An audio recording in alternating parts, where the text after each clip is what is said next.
up, put the hip shit on the shelf. Cause the way the real rappers being real myself. My dad have seen the glory of the coming to the left. I can do it by myself, so I'm asking for help. It's time to switch it up, put the hip shit on the shelf. Cause the way the real rappers being real myself. My dad have seen the glory of the coming to the left. I can't do it by myself, so I'm asking for help. Money, that's like wrong with wealthy. Like Kanye West says, having money is not everything, not having it is. Deuteronomy 8:18 says God gives us the ability to create wealth. No, it's the love of money that's wrong. You know why money so much? Why you get up and go to work? Yes, I do get about all the things in my thing. I'm just trying to leave a legacy for money. It's not everything, but when you got it, you can do some cool stuff. And now, your host for Talking Money in the Morning, financial health mentor to the working class, Mr. H Cortez. Good morning, Black World, and welcome to Talking Money in the Morning Live with your main man, H Cortez, the one and only financial health mentor to the Black community, everybody's favorite fatherpreneur, where I do my absolute best to bring practical yet proven wealth building strategies to men and women all over this great nation. Truly an honor, privilege, and a blessing to come to you live and direct from the Black Wealth Movement Studios here in St. Louis, Missouri. Look, guys, if you're serious about building generational wealth, the Black Wealth Movement wants to help you. We are a team, otherwise known as the Financial Freedom Fighters, and we fight for the financial freedom of anybody in our organization. We help hold you accountable, but above that, we give you the tools, the skills, and the resources you need to build wealth from scratch. See, if you already got money, then you can make that money grow. But if you're living check to check, you're just living barely above check to check, don't have a whole lot of resources, but you still want to build and leave a legacy for your family, we can help you do that by minimizing your taxes, take your tax savings, use those to eliminate debt, and then you start investing and you too can build generational wealth. Terrell, what's going on, my friend? So do me a huge favor. If you are checking this out on YouTube, go ahead and hit the subscribe button. If you have not already subscribed to the channel, we got 2 days to get 100 and something subscribers, because the name of the game is to get to 2,000 subscribers by the end of the month. And we are sitting on, let's see how many. Come on. We are sitting on 1,848. So we got some work to do, y'all, in these next 2 days, man. So go ahead and hit the subscribe button if you have not already. Same thing with my Facebook friends and family. Go ahead and hit the like button on the fan page, Financial Health Mentor, and make sure you say yes to turn on the notifications, because I promise you, you're going to get good value from the things that I post on that page on a regular and consistent basis. I go live with midday motivations, lunch and learns, and all sorts of things that help you develop your financial IQ so you can develop your financial portfolio so that you can develop and build that legacy that will last and stand the test of time. Today's show is also brought to you by Generational Wealth Building Conference, man, going down in Atlanta, GA next week. Next weekend is going down April 6th through the 8th. If you are anywhere remotely close to the Atlanta, Georgia area next weekend, you need to be at the Generational Wealth Building Conference. They got something for everything, teaching our babies how to build generational wealth and how to be entrepreneurs, teaching our women with women's empowerment. There's a young lady who went from welfare to a millionaire, and she's going to show our women step by step how to do that. Then the Sunday brunch is going to have a panel of super successful people teaching everything from stocks, insurance, real estate investing, international commerce, how to monetize gentrification. Yes, we can gentrify our own doggone neighborhoods and make a few dollars at the same time. So you're going to get a blueprint, a game plan on how to do that. Plus, you're going to make all sorts of connections with people who are doing it and willing to help you. So go to wealth.joincorteznow.com. Again, that's wealth.joincorteznow.com to learn, to grab your tickets, and get all the details, all the addresses where the different events are going to be taking place. You don't want to miss that event. So do me a favor, hit the share button, man, if you have not already. And then go ahead and comment the name of your business and or brand. Today is Free Business Coaching Fridays. It's all about you. I want to help you build and explode your brand. So do not hold back your questions. I'm man enough to say I don't know. So don't be afraid to ask me something because you think I don't know. But on the other hand, I am, my girl Shan says, you know just enough about everything to be dangerous, right? So I know a little bit about a lot of different things, man. So you might be surprised at what I know. But I want you to ask your questions on YouTube and Facebook. I can see your live comments on YouTube as well as Facebook. So ask your questions and let me help you build and explode your brand. And while you guys are getting your questions together, if you want to support the show monetarily, I know you support the show by sharing and all of that stuff, but if you want to support the show monetarily, I want you to do me a favor. I have both of my books plus a coaching package and a membership to Monetize My Life Academy, which is my branding and marketing school, bundled up in 3 different packages, man. So the show, believe it or not, is listener supported, but I don't ask listeners for donations. I would rather sell you a quality product that will help transform your life. So these 2 books will help transform your life. So go to books.financial health mentor to check out the books and coaching bundles, right? And when you make your purchase of these book bundles and get your coaching package, you actually help me support and move the show along. I get more and more equipment. I get better and better as we go along. So books.financialhealthmentor.com is where you can get those book bundles. I would appreciate it. And it helps keep the show going and help keep the show alive.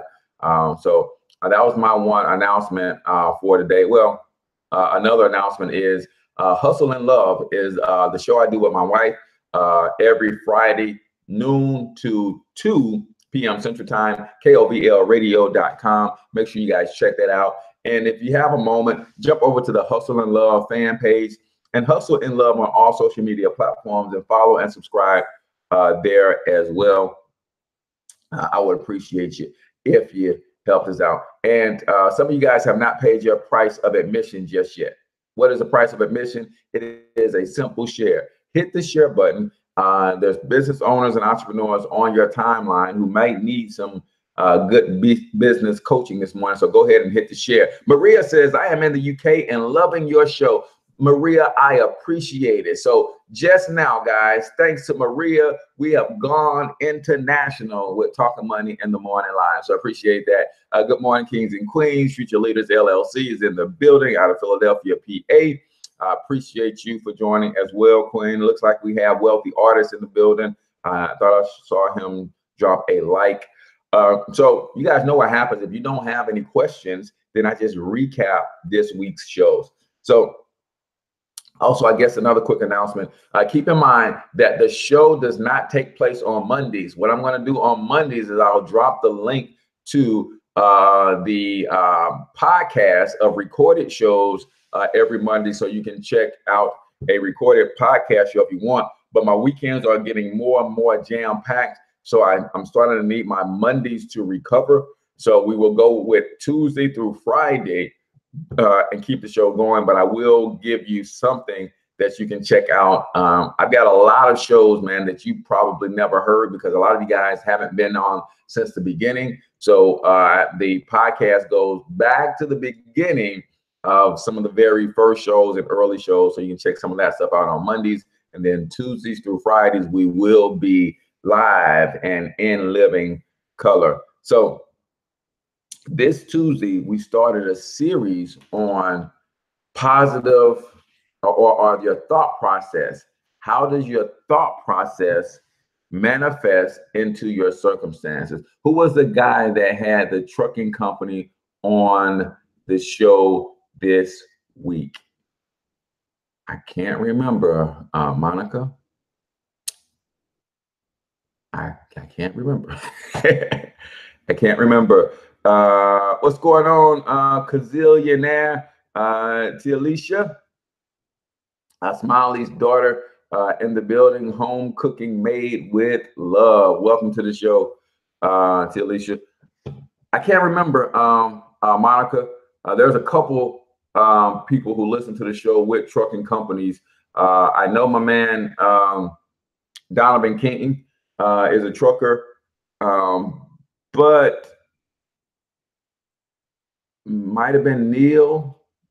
He usually listens on YouTube as well, but I can't remember, Monica. But if the name comes to me, I will definitely share. So on Tuesday, we talked about how your thoughts manifest, and we did the negative thoughts and how they manifest into certain circumstances. And then on Wednesday, we did part 2, which is how the positive thoughts manifest into a certain set of circumstances. So I'll just run through those real quick while you guys are getting your questions together. Bestial thoughts crystallize into habits of drunkenness and sensuality, and they solidify into circumstances of destruction and disease. Impure thoughts crystallize into innovating and confusing habits, which solidify into distracting and adverse circumstances. Thoughts of fear, doubt, and indecision crystallize into soft and irresolute habits, which solidify into circumstances of failure, indigence, and slavish dependence. Lazy thoughts crystallize into habits of unseemliness and dishonesty and create circumstances of disgust and beggary. Hateful and condemnatory thoughts crystallize into habits of accusation and violence and create circumstances of injury and persecution. Selfish thoughts of all kinds crystallize into habits of self-seeking, which solidify into circumstances of distress.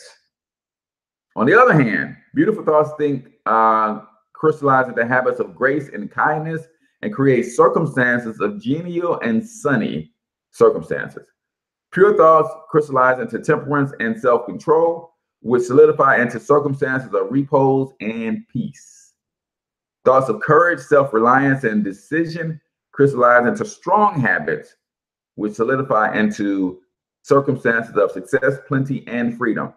Energetic thoughts crystallize into habits of cleanliness and industry and solidify into circumstances of pleasantness. Gentle and forgiving thoughts crystallize into habits of gentleness, which solidify into protective and preservative circumstances, right? People want to preserve and save and keep things intact, keep things whole, right? Loving and unselfish thoughts crystallize into habits of self-forgetfulness for others, which solidify the circumstances of sure and abiding prosperity and rules and true riches. So those are some of the things that we talked about on Monday and Tuesday. Alicia said, thanks for your leadership. Appreciate you, man. Thanks for continue to subscribe and follow and allowing me to lead. I appreciate that.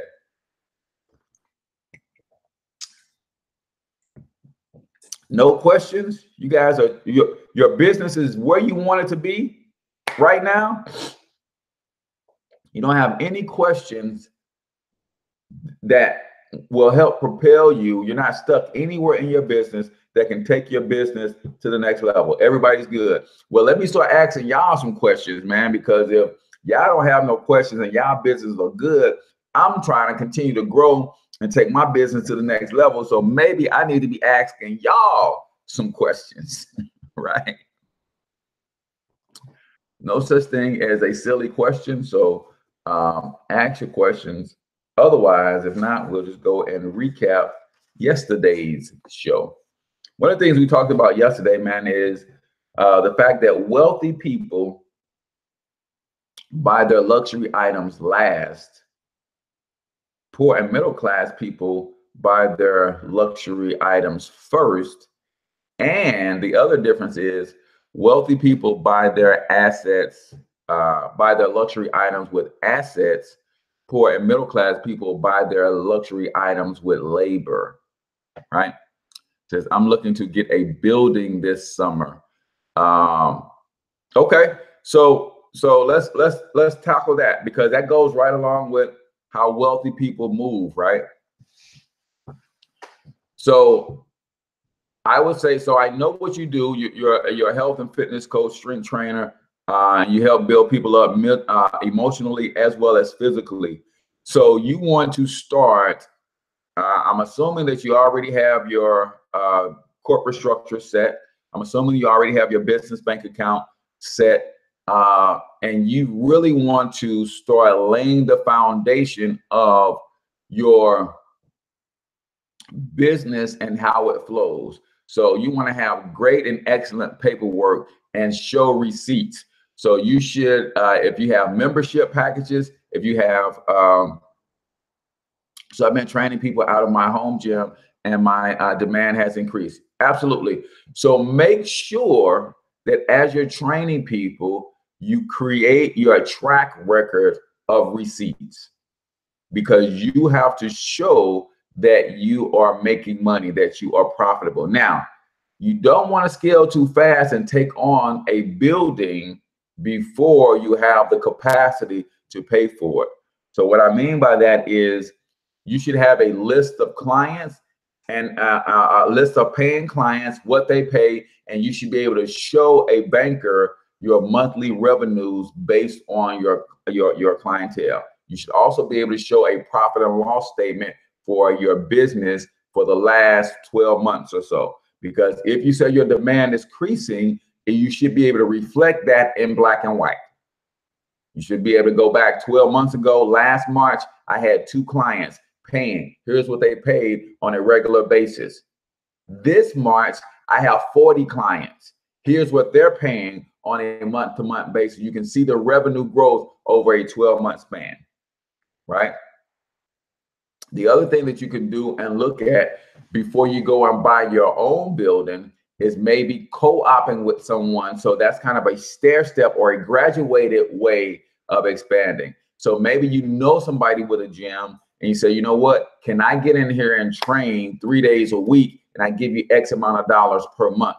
And you set your clients up to do, okay, we're at the home gym 4 days a week. We're at the big gym 3 days a week, where I can give you some more expansive training, access to more equipment and things of that nature. So you can scale up gradually without jumping out there to a business, to a big building. The other thing that you want to make sure that you're doing is continue to work on your personal credit, because personal credit can be leveraged for business credit.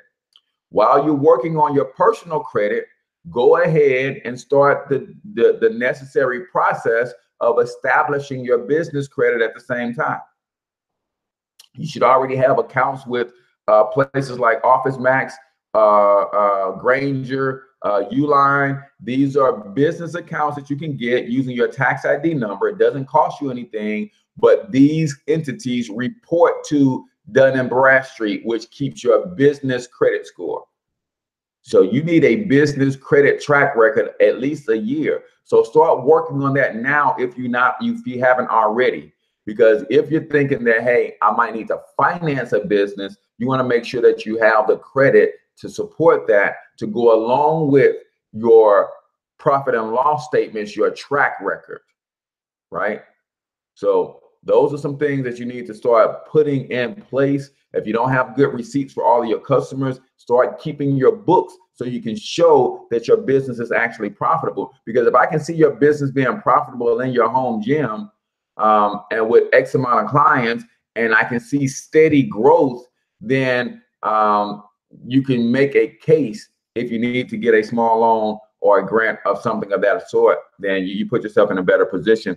However, I am with my man, Mark Cuban. He says, anybody who takes out a loan to start a business is an idiot. Now, I'm not calling you an idiot, but that's what Cuban says. And I believe that, because you're doing great out of your home. You can continue to build your revenue.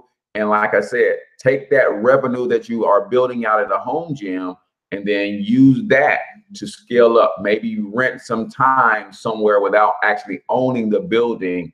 And then you expand your customer base again, take that revenue, rent a little bit more time, expand your customer base again, take that revenue and save the money that you need to buy you a little small building. Right. Says, can I make a suggestion? Stay in your home and hire another trainer to help you.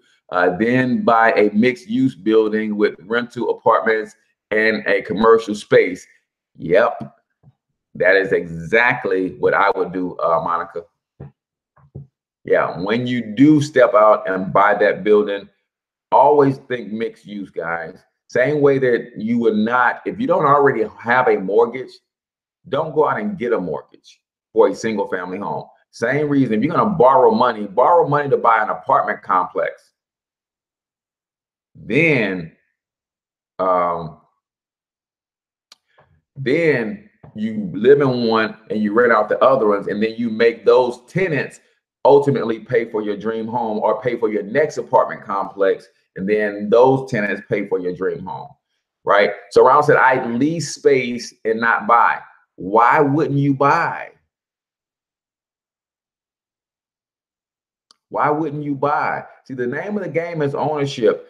And if you think about it, what separates Black business owners from other ethnic group and business owners, right? See, Black business owners will lease while other ethnic business owners will buy. So while they're building their business, they're also owning the land where they're building their business.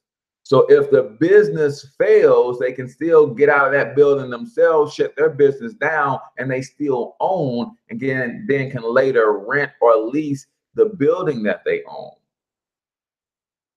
So you'll be building an asset as your business, and you're leasing and building somebody else's asset.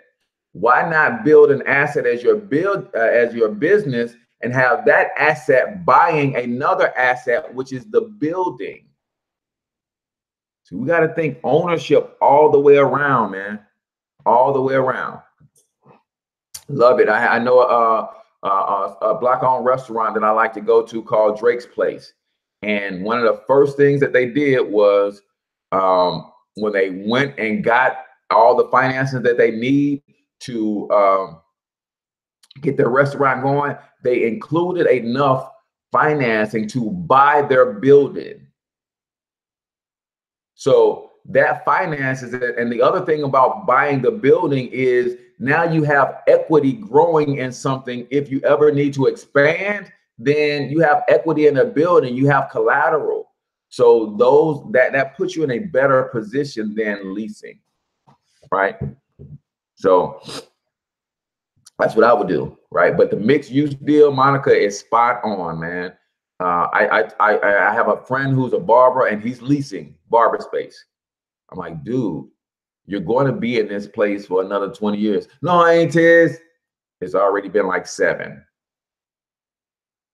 If he'd been buying that place, he'd have 7 years worth of equity in that place.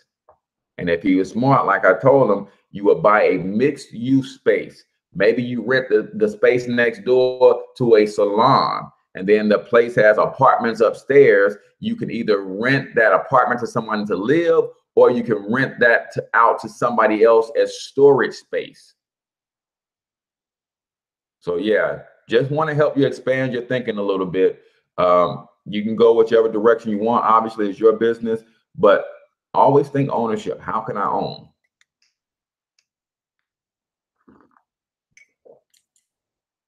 Good stuff. I appreciate you though, bro. Anybody else? Other questions? Other questions? Thank you as well, Monica, for jumping out there with that, because I wasn't even going to the mixed use space, but that just makes so much sense. It says, I'm trying to make my tax office into a virtual office during off season. You absolutely should. And let me give you a way to sell that, Negus. And sometimes you don't even have to make it a mixed use space. Well, you should make it a virtual office space. But let me give you another selling point, because I'm looking for this right now. Those of us who have home-based businesses and we're looking to establish business credit. I'm like Ronald. I train young athletes in my basement with the Vertimax, right? So I'm looking to establish business credit for that business. But one of the things you want to do when you're establishing business credit is you need a physical address. So I would pay somebody $50 a month to have a mailbox, Royce, at a physical address somewhere. So like your virtual office, create the virtual office, but also create virtual mailboxes at your office too. And maybe you can do, you know, 25 bucks a month. You mess around, get 40, 50 people like me. I just need a physical location, especially if your office location is in the suburbs, right? Why is that important? Because when you start to establish business credit, even though banks say they don't do redlining anymore, they are a lie. They do. They look at the zip code. They have algorithms, and certain zip codes will automatically move through approval channels a little bit faster. So if you have a space and a good zip code where there's a zip code of affluence, I would pay to have a mailbox monthly, 25 bucks a month to have a mailbox, just so that would be my business address. And I would sign a contract and say, yeah, I pay 25 bucks a month for a year, bro, out of their space, and I'll come over once a month and pick up my mail. But really, I'm just using that address as a business address for developing business credit. So that's another slick little way that you can make some extra money. Put up 25 mailboxes, right? And give everybody a little bit of a lot, give them access to it some kind of way, and make it secure, and just say, hey, you got a mailbox here at this space, bro, and bang. That's another way that you can make some extra money, because home-based business owners, the thing about going after business credit in your home-based business, when you get your DMB profile set up and you start going after business credit and creating your business credit profile, all of those things are public records. And you don't necessarily want your business address to be your home address, because it's public record. Now people start showing up at your home, right? So another little selling point, you can say, hey man, you get this space, you get to use it as often as you want, but more importantly, you get a business address, which is important for developing business credit, right? So you can also do a cooking space where several small businesses rent a desk that pays the mortgage, and helps other small businesses. Yep, you should create a space for them to do meetings, etc. Absolutely.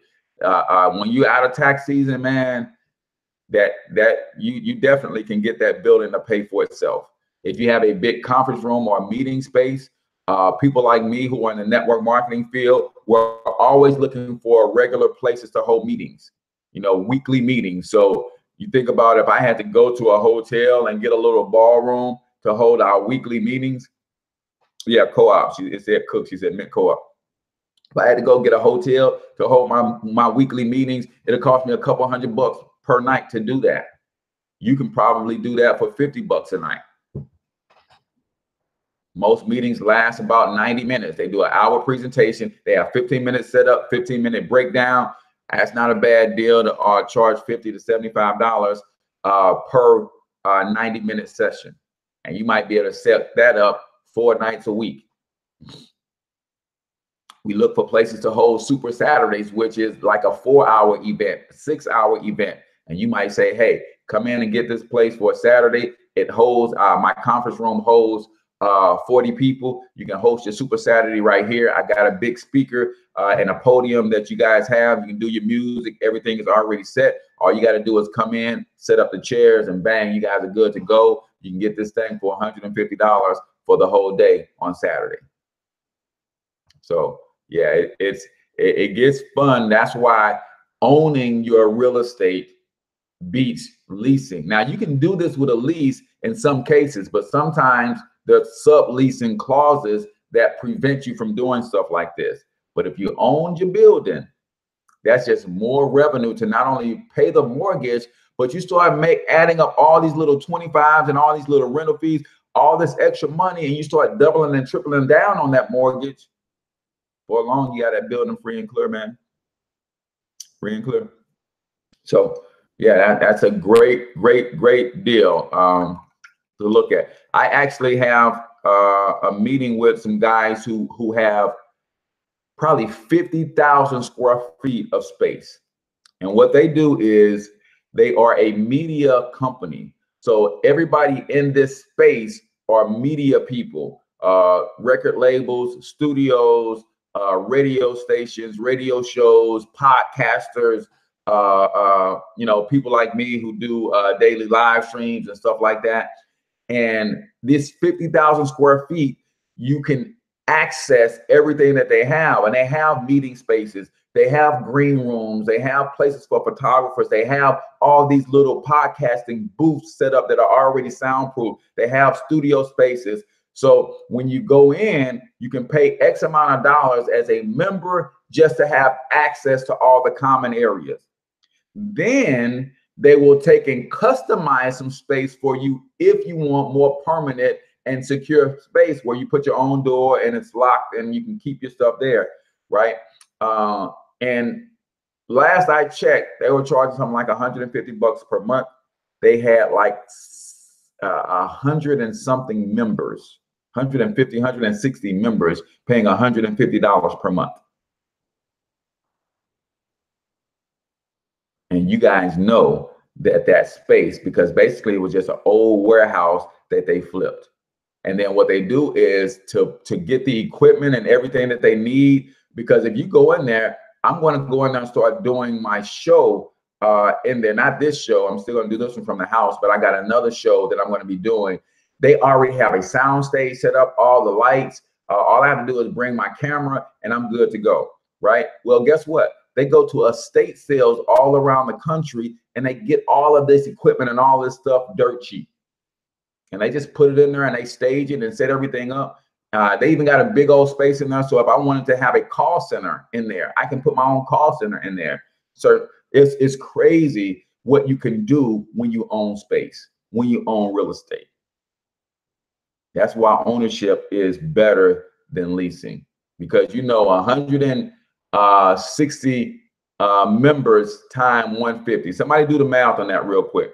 160 members times $150 per month. Somebody do the math on that real quick.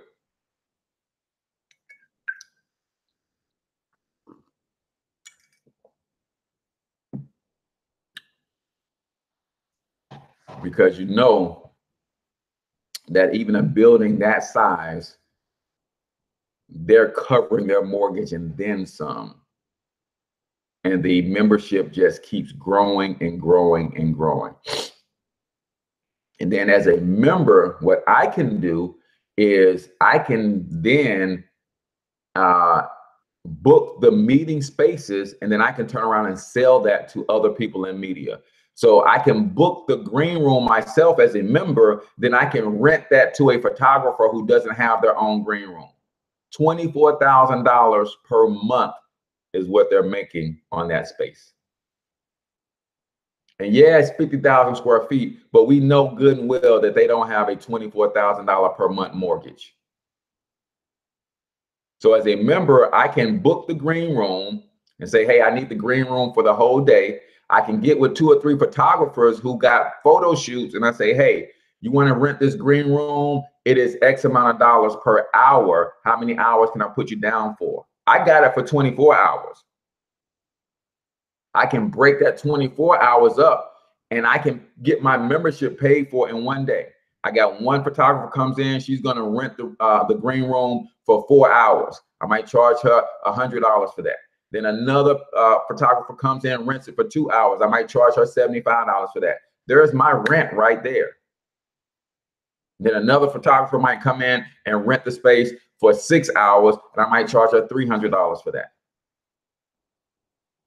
Now I made profit and got my rent paid as a member for utilizing the space by renting it out. Phenomenal, phenomenal, phenomenal opportunities in ownership and having space and meeting spaces and all that kind of stuff. We have got to get to the realization that you don't think outside the box, y'all. There is no flipping box. You don't think outside the box. There is no flipping box. So I want you now to start thinking. Listen to the scenario that I just gave you. because ownership is good, but everybody can't get ownership right now. Can you get control? So maybe you know somebody with some space and they own. Maybe you can't own it, but maybe you can control it. Say, you know what? I see you got this building sitting over here empty, Mr. or Mrs. So-and-so. Let me propose something to you. It's sitting empty and nobody's doing anything. It's not making you any money right now. Give me 90 days and let me put something together and let me see if I can start making you and me some money out of this building. You don't charge me anything in the first 90 days, but let me try a few things to make some money. Then once I get some things going, we sign a long-term contract that says, yes, I will give you control of this building for 2 years. As long as you keep it up to snuff, you keep the maintenance on it and all that good stuff. We work together on any major projects. If I need a new roof, we work together on that. But give me control of this building that you're making no money on, and let me see if I can make you some money and me some money at the same time. Ownership is best, but sometimes control can also help. For instance, if you guys follow Juan Pablo, a real estate investor doing his own thing, go to the 100% Finance channel on YouTube. You guys know I love to give you my sources. I'm an open book, man. If whether you're following me, you follow him, follow somebody who's going to help put some money in your pocket, right? He said the way he got into real estate is when he moved to New York. He had a job there, and once he moved there, he ended up losing that job. Or he had a place. He ended up had a place, but when he got to the place, he had a new job. But they was like, "Hey, the place was gone." So he went and rented a room from somebody. Once he rented the room, the lady who was renting the room for was bringing in and entertaining exchange students. So she would rent other rooms to exchange students, and the lady was nice enough to put them up on game. She said, hey, here's what I do. I'm in connection with the colleges. They bring these exchange students in. They not only need a place to stay, but they need somebody to take them around and show them New York. He said, really? How much do you charge? So he eventually moved out of his room and let her rent his room, and he slept on the living room. But she said, you know what? Because you're doing that, I'm not going to charge you any rent. So he found a place to live rent-free. And he started doing the tours with the exchange students in the New York area. Then she said, go and find your own place and I'll teach you how to do the same thing. He went and found a basement apartment, had 3 bedrooms or 3 living spaces in it. Again, he moved into the living room. He got with her connections. She was uber nice. Got with her connections, got him some exchange students, and started renting out the other 3 rooms to the exchange students, doing the same thing that she did. He didn't own the building, but he controlled it. And that brought enough revenue in for him to where he was able to go and buy his first rental property. See, there is no box, y'all. Ownership is great, but sometimes you can leverage control and do some of the same stuff, man. Same stuff. Now, y'all didn't have a whole bunch of questions, but it sounds like y'all learned something today. And my mind just goes like this, man. I just, you know, everybody that I listen to and everybody I train with, I glean, I pick up something, and I'm like, man, there's some great opportunities out here for us, y'all. Stop crying about what you don't got and start looking at what you do got. Juan Pablo now owns something like 100 rental units or something like that. Got a crazy coaching practice going on where he's got hundreds of coaching clients that pay him monthly. It's just ridiculous. So if you start to understand some of these processes, man, you can tie up some property, get control, and do some great stuff, man. Great stuff. Just gained a lot of today off to work. All right, Ronald, appreciate that, my friend. There's another, Randall says he learned a lot too. That's what we do here, man. So if you have not already, hit the share button, man. Chances are there's a lot of people out there who would love to learn this kind of stuff as well. And if you got questions about a business or brand, you're looking to start a business, this is how we do it on Fridays, y'all. The Fridays are all about y'all. I want to help y'all expand your thinking, expand your mindset to change the way you think about certain things, man, and help you move in a certain direction and be better at what it is that you do. Hopefully that makes sense to y'all, man. Hopefully that makes sense. Any other questions? This is fun. I like when I get to be creative and help you guys open your minds up a little bit.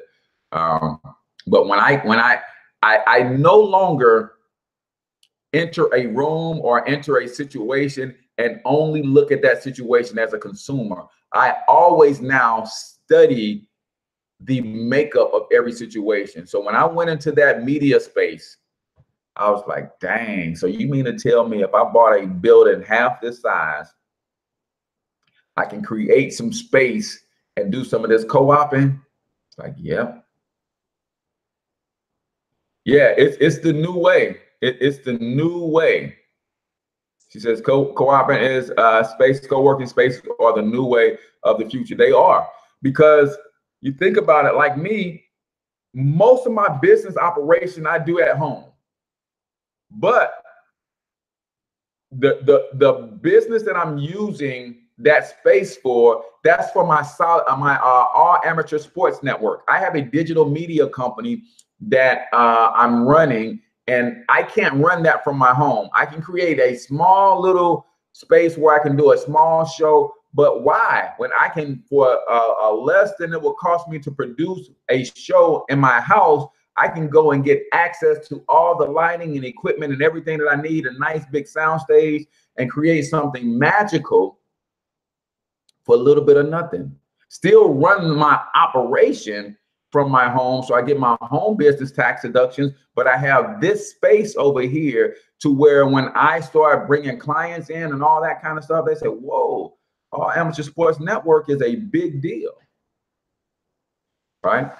So if you can control some space, you can do some of this co-oping stuff. I know people who do the same thing with, I know Monica inadvertently put cooking instead of co-oping, but there are big kitchens.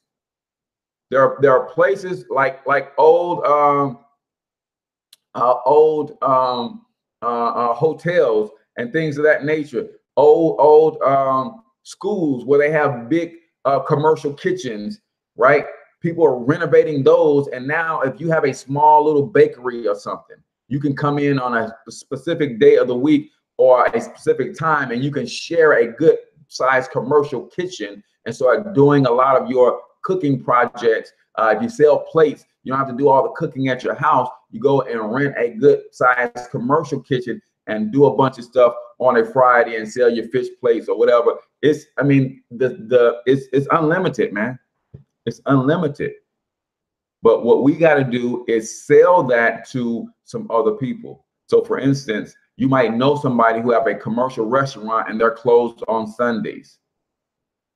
Hey, listen, I know you closed on Sunday, but what if I can get you $400 per week on Sundays?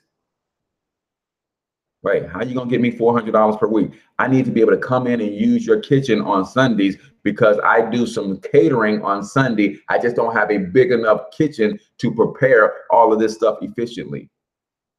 Can we strike a deal that 2 Sundays a month, I'm gonna be able to come in, I'm gonna guarantee that I'm gonna have business to come in here 2 Sundays a month, and I'm gonna do enough business with you that's gonna make you $800 per month just on Sundays on the day that you close. And all you gotta do is come up here and open for me and close for me.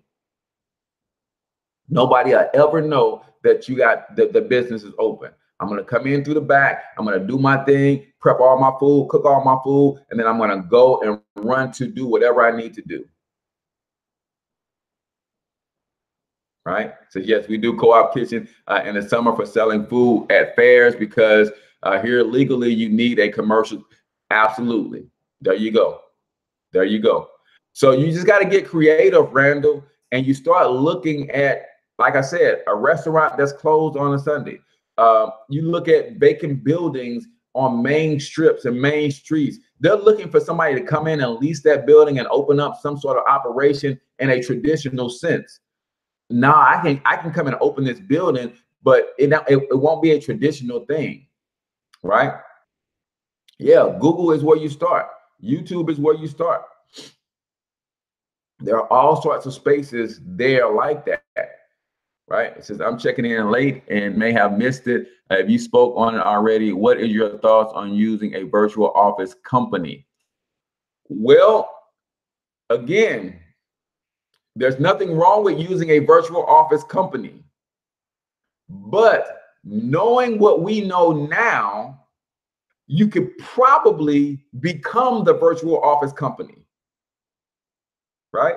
There's nothing wrong with using a virtual office company, but if you were looking to do that, you could probably become the virtual office company. So you just have to go find some space that's not being used. You go and look at some space and you've seen a for lease sign in this space. You've been driving by this space for 6 months and they've been trying to lease this space like crazy and nobody's leasing this space. Those people are eager to make a deal. Listen, man, you've been trying to lease this space. It ain't working for you. I've been driving past this space for a year and that for lease sign has been there. Let's strike a deal. Let me in this space, give me control of this space, and I believe I can fill this space up. It's not going to be in a traditional sense with one company, but I'm going to create some desks and I'm going to have maybe 8 different people, 8 different organizations, 8 different companies renting this space at $75 per month. So you want $1,200, $1,500 from one single person. That's not going to work. Because in this community, people don't want, but there's enough small entrepreneurs that will pay $50 a week to have their desk here. And I might have 25 of those people like that paying $50 per week. I'm going to get you your money and I'm going to make some money.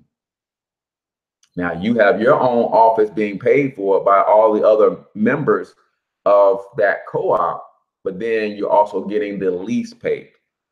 And then what do you do after 12 months?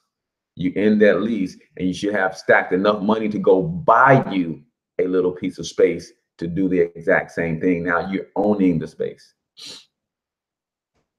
Make sense? Also, you can check with your local chamber of commerce. Yes, great. They all have those sorts of spaces and those sorts of connections. A lot of nonprofit organizations are using spaces like that as well. So if you know anybody who's into the nonprofit arena, their connections could probably turn you on to some places like that as well. Because young biz kids actually we're in a space like that where we do some employment training for the adults there in exchange for access to copy machine, copy room, and some office space and classroom space for us to do our own thing. It's another thing that, and I'm gonna tell you how I coached Ariel, the founder of Young Biz Kids, to get this space. We tend to like to go because we've been taught that money is everything. Money is only one form of wealth. We taught to go and ask somebody, how much will this cost? And we want to go give them money. As a nonprofit organization, we don't have money to just be throwing around to be paying for rental space. I said, Ariel, we don't have money.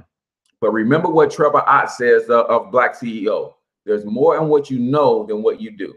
I said, Ariel, as an organization and all the people you're connected to, what do you know? So Cortez, because of what you taught me, I know how to do some branding and marketing on social media. Cortez, because of what you taught you, I know how to create business profit models for nonprofit organizations. I said, bingo. Stop going to places talking about how much do I need to give you monetarily and start thinking about, hey, here's as an organization, here's what I can bring to the table, but I need some rental space. I'll do your social media for you, for your organizations and maybe 2 of the other organizations in the building for free if you give me this space. And the lady said, I like the way you think.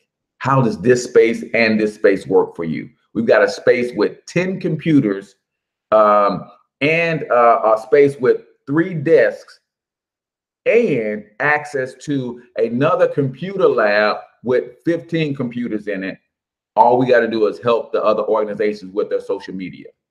It's more on what you know and what you do, so you can exchange sometimes and enter relationships and agreements with people based on things they need that you know how to do. And then she says, I got a great guy who comes in and he teaches entrepreneurship. He teaches business, finance. So now a couple times a month, we also teach their nonprofit organization who serves the underprivileged community. We teach them how to do applications and how to interview and stuff like that. We do that once a month, twice a month, maybe. And because of what we know, we're able to bring value to this lady who runs the whole building, and she's got this available space. Yeah, I'll let you, I want y'all to be around. So yes, I'll give you the space and you allow us to leverage your expertise in certain areas.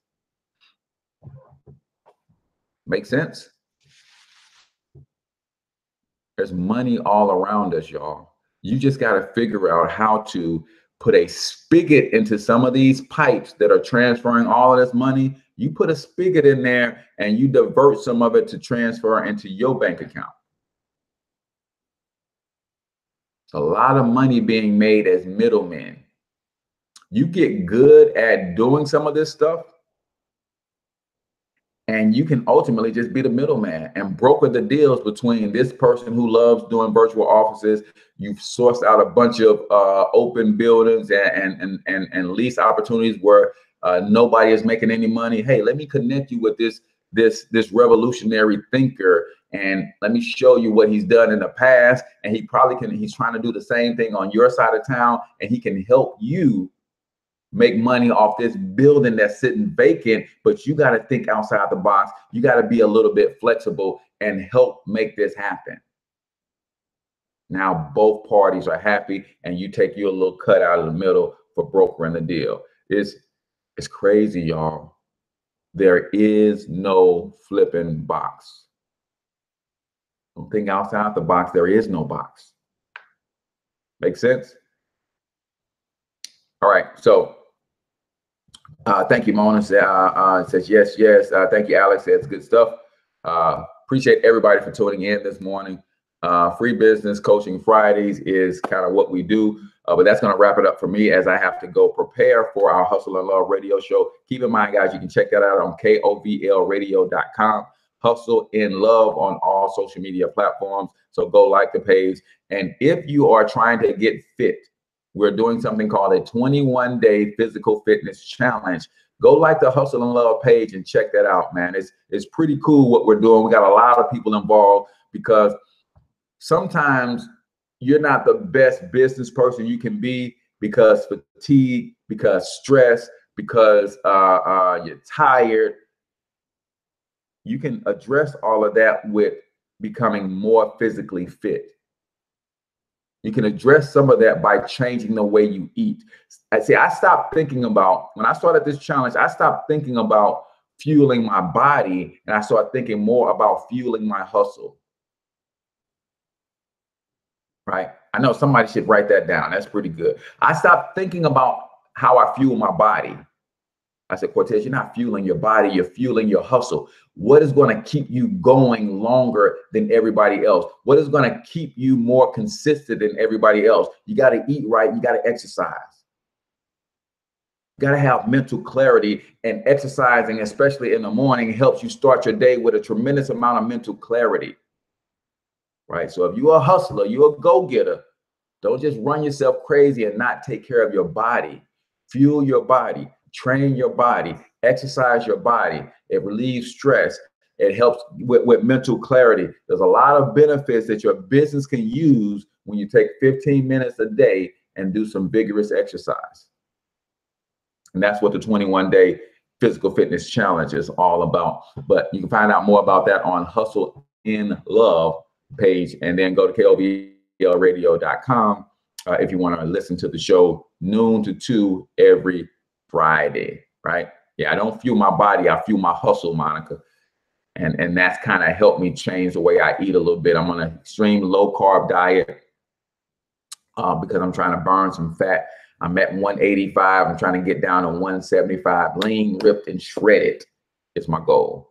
All right. So appreciate everybody for tuning in this morning. Remember, the show is brought to you by the Generational Wealth Building Conference in Atlanta, Georgia, next weekend, April 6th through the 8th. You don't want to miss it if you're anywhere in the Atlanta area. Go to wealth.joincorteznow.com to get your tickets. Also, April 18th, which is a Wednesday night, I'm in Atlanta for the Best Services Unlimited LLC Wealth Workshop. I'll get the flyer out and the address for you here really soon, so you get all that information.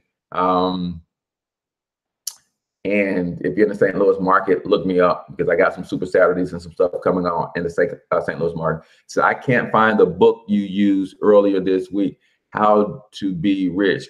Who was the author? Okay. You should be able to find it. Let me see. This one is How to Be Rich. It says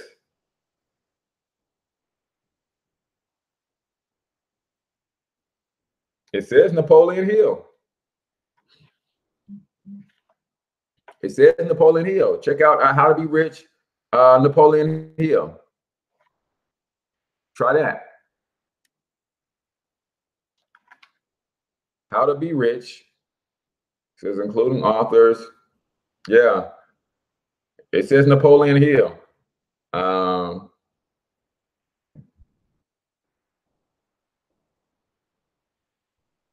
Yeah. So try Napoleon Hill and see if you can find it that way. All right, cool.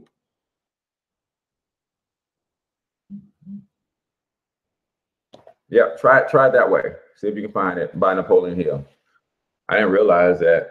I know it says including Napoleon Hill and some of the excerpts from some of those great books, but then on the spine it says How to Be Rich, Napoleon Hill. So maybe it is Napoleon Hill is the author. All right, so that's it for today's show, man. Until I'll talk to you next time, get your money up because you absolutely can do it. More importantly, you deserve to do it, each and every one of you. Peace out, y'all.